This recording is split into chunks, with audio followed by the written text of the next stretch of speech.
Samo nekoliko dana nakon derbija ponovno smo posjetili Maksimir kako bi čuli dojmove s utakmice od mlade zvijezde građanskog nogometnog kluba Dinamo Zagreb. Dinamo je u pripremama za sljedeće utakmice, forma se polako diže, a Ante Ćorić je dvojio malo vremena za portal ixica.com. Evo Ante, utakmica s Hajdukom još uvijek je svježa, pa da počnemo s prvim sezonskim derbijem. Nakon nekoliko godina Maksimir je ponovno bio pun, 25.000 navijača je bila na stadionu. Je li to ona atmosfera prava derbijska ili ipak nešto nedostajalo? Pa, prvo pozdrav i atmosfera je bila izvrsna, samo mi nismo na najbolji način to vratili navijačima. I Dinamo, mislim, cijela utakmica nije bila baš najbolja, jer bilo je, što kaže, 25.000 gledatelja i ja sad ne ježim, tako da ja sam stvarno predstavno što su došli gledati i želim da sljedeće utakmice isto dođe. Dobro, ti si jedan izjavio da živi za pun stadion, za pun Maksimir. Kad si isjeća sad na ovu utakmicu, što ti prvo palo na pamet? Pa ništa, da idem pokazati navijačima zašto su došli, zašto smo mi jedva čekali da dođu, ali nije išlo baš po rukom, ali bit će sljedeći problem. Dobro.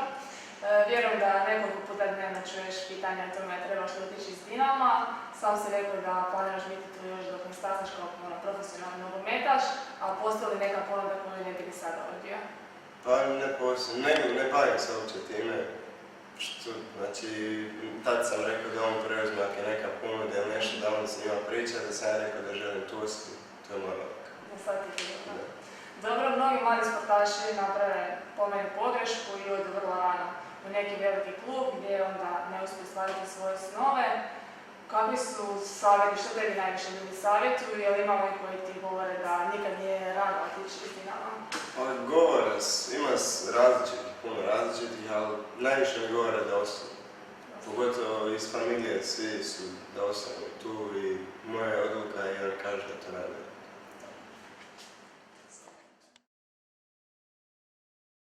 Evo ga sad već vidi čaka jedan dan da postane profesionalni sportaši, tvoj se san polako ostvaruje i kakav je bio osjećaj prvi put istrčati na travnjak s imenima koji si, ne znam, donedavno gledala na malim ekranima? Pa naravno, osjećaj nemoguć, znači nisam nikad očekivao da će 17 godina već biti za prvu pozvan, ali krenuo je tim putem, a mislim da do mog sna ima još vremena, ali prvi san je ostvaren pred navijačima. Dobro. Dinamo.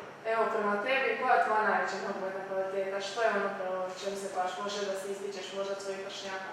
Pa ne znam stvarno. Mislim, najbolja mi kvaliteta je 1-1 i lažnjak taj koji je, što kaže, Bog podario, ali ne znam, ima dosta kvalitete i ima taj da. Kako si u duelima? A u duelima moram još jačati. Još malo jačati. Dobro, evo, Marko Rogić sam nedavno stigao u Dinamo, on ti se sad već kao nameće ko neka konkurencija. Smatraš li to da ti ta konkurencija može samo zato motivirati da ti radiš više na sebi ili možda se osjećaš da se malo bojiš za svoju poziciju? Pa ne bojim se nimalo za svoju poziciju jer niti gledam Marka Roga kao konkurenciju jer ja mislim da možemo ih zajedno igrati, a ne znam, njega gledam ko znam ga još iz U21, mi smo bili najbolji prijatelji, tako da ne gledam ga uopće tako. Ante, kad odradiš svoje obveze prema klubu, kako ispunjavaš ostatak svog dana? Pa, ili odem u kino ili ne znam. Većinom idem na piće i tako. Da se ne umaram to. Piće najviše? Najviše. Dobro. Koja je pjesma koja ti uvijek na mobitelu, ne znam, da podijeliš možda? Pa nemam. Nemaš neku koja je na mobitelu, taj. Što najviše voliš slušati? Sve slušam. Sve. Koji ti nogometaš uzor i zašto? Pa uzor mi je Ronaldinho jer želim biti ko on, a i on je zabavan u igri, a ja sam malo onak. Plešeš sambu ko Ronaldinho? Pa ne sambu, ali plešem. Dobro. Koji dio treninga ne voliš? Ali ima neka vježba ili zadatak koji su ti na katastrofa što ne bi volio? Ma sve volim na treningu, ali zagrijavanje je jedno od... Zagrijavanje. Dobro, trčanje. Bez lopte, da. Smatraš li da Dinamo kvalitetom može postići određene rezultate u Ligi prvaka i ako da, koje su to kvalitete? Pa naravno da smatram i kvaliteti smo mi igrači. Dobar odgovor. Evo, reci mi, molim te, koja su Dinamova očekivanja od ove sezone? Pa ove sezone očekujemo, kao i svake godine sad, što ide 10 godina već za redom, da osvojimo HNL i da bude puno bolje u Europi. Dobro. I evo jedno pitanje u vezi obrazovanja. Planiraš li uz profesionalni nogomet nešto upisivati?